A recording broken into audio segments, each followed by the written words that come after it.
Live from the CBS Broadcast Center in Los Angeles, this is CBS2 News at 11 p.m. Sky 2 over the scene of a deadly small plane crash in Sylmar. A pilot is killed, but the tragedy could have been far worse. The Beechcraft fixed-wing plane crashed in a field near Encinitas Avenue, east of the 5 freeway. CBS 2's Brittany Hopper is live in Sylmar with the investigation. Brittany.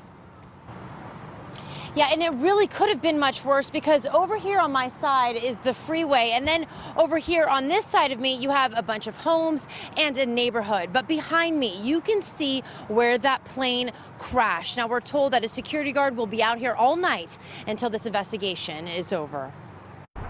Steve Martinez couldn't believe what he saw from his backyard. A plane had crashed in the field behind his house. I was just like, wow, you know, this plane just came down in my backyard. You know, it's kind of my backyard. Sunday afternoon, just before 2 p.m., investigators say a pilot made a mayday call and had to make an emergency landing.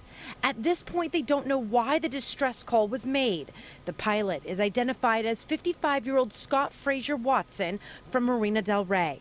His ex-wife rushed to the scene but didn't want to be on camera, but did tell us he was a father of 3. It's pretty sad to see, you know, I heard someone died, so it's pretty sad to hear. And this father of 3 says he thinks the pilot landed in the field to avoid crashing into a car on the freeway or a home. You know, what if we were out here with the kids? I got 3 little boys out here. Investigators say Good Samaritans ran down from the freeway to try and help the pilot before emergency crews got to the scene.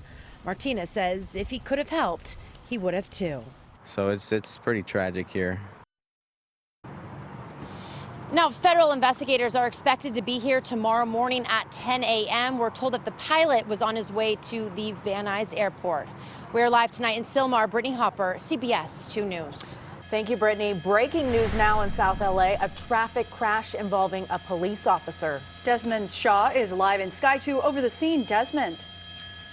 Yeah, Susanna Crystal, we are on Normandy, just north of Gage. This is going to be Normandy and 61st here. You see the 2 cars involved, one of them an LAPD cruiser, and it looks like this car, it's still actually unclear what happened. It may have rear-ended the LAPD cruiser, but we understand that everyone involved is conscious and breathing, but other than that, the situation as far as their status is unknown. This just happened not too long ago, so we're waiting for the ambulances to come here and check on everybody. But anytime something like this happens, when an officer, especially an on-duty officer, is involved in a traffic collision, these can result in very lengthy investigations, and it looks like southbound Normandy is shut down right now. Live at Sky 2, I'm Desmond Shaw, and I'll send it back to you now in the studio.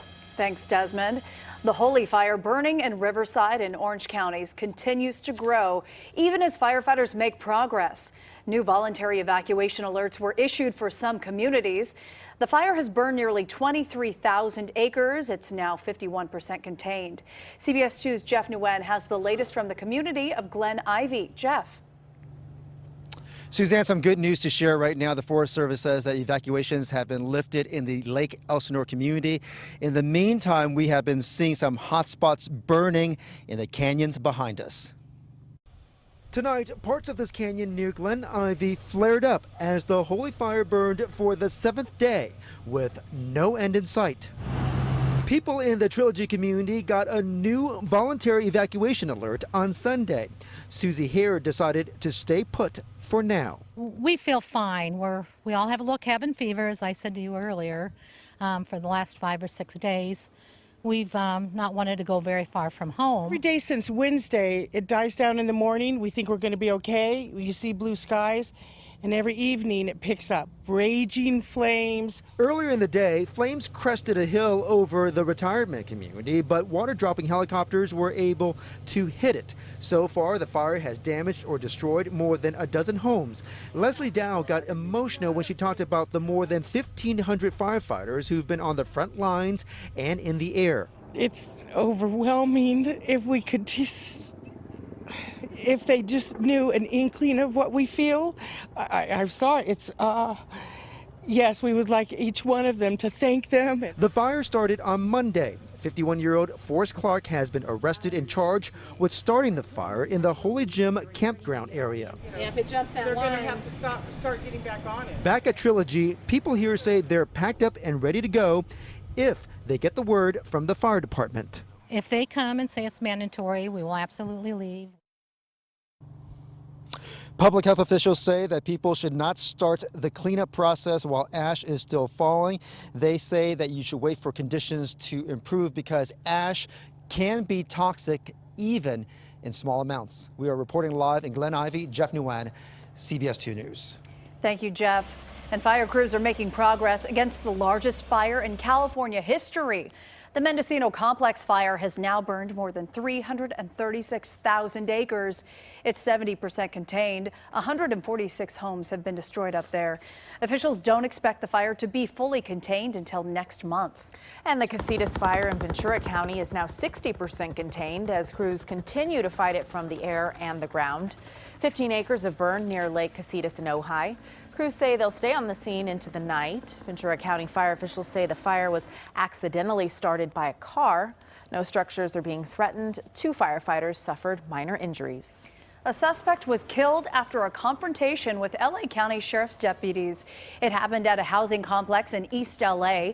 Deputies were looking for a gunman involved in a street robbery. A witness and a sheriff's spokesman described what happened next. It was just like bam, bam, bam, bam, bam, like continuous shots. They saw an individual who looked at them and immediately took off running, but quickly fell. Investigators say a fight started between the man on the ground and a deputy just before the shooting. They also say the man was carrying a gun, but are not sure if he was the armed robber that they were looking for. And investigators in Lancaster are still trying to figure out if the decomposing body found in a pillar outside a supermarket is the man who escaped from deputies earlier this week. Last night, firefighters removed the body from a column at Winco Foods. Deputies say the store manager noticed a strong smell yesterday, and he thought it was a sewage leak. A plumber made the gruesome discovery. Investigators think it could be the body of a man who ran away from a traffic stop on Monday night. He was last seen escaping onto the Winco roof. A raging fire destroyed the popular Big Oaks Lodge in the Santa Clarita Valley. The lodge is on Bouquet Canyon Road in Saugus. CBS2's Adriana Weingold spoke to disappointed customers. Flames exploded overnight at the Big Oaks Lodge near Saugus. The nearly 100-year-old building burned to the ground. Michaela Berberat is a bartender here. She was working last night and can't believe what happened. It's amazing because I was just here less than 24 hours ago, and for it just to be burned to the ground like that. The Big Oaks Lodge is somewhat of an institution. Nestled in the old sycamore trees along Bouquet Canyon, it once served as a stagecoach stop. In later years, it was a place for amateur boxers to train and fight, and in more recent years, it drew a local crowd, bikers and bands from across the country. It's sad. It makes me sad. It's history. This has been here forever. 12-year-old Bella grew up running around this property. Her grandma used to own the Big Oaks Lodge and says even back then the electrical wiring was, in her words, a little funny. Bella can't believe this part of her childhood is gone. My grandma and I wanted to see it for ourselves to see if it actually burnt down, because it was like, well, we know that it had a possibility and it survived a couple fires, and it's like it felt impossible. While the Big Oaks Lodge may have been lost, things could have been much worse for the community, with thick brush surrounding the property. But firefighters were able to stop the flames before they spread to the Angeles National Forest. The cause of the fire is under investigation. The community out here hoping to see this place rebuilt soon. In Saugus, Adriana Weingold, CBS 2 News. Omarosa releases what she says are secret recordings from inside the White House. And then you can go on without any type of difficulty in the future. Coming up, hear it for yourself, and could she be in trouble for recording in the Situation Room? Plus, new cockpit audio from the man who stole a plane. It took it on a deadly joyride. Markina. Suzanne, you got to enjoy these comfortable temperatures while you can, because the heat returns soon. I'll let you know when, coming up.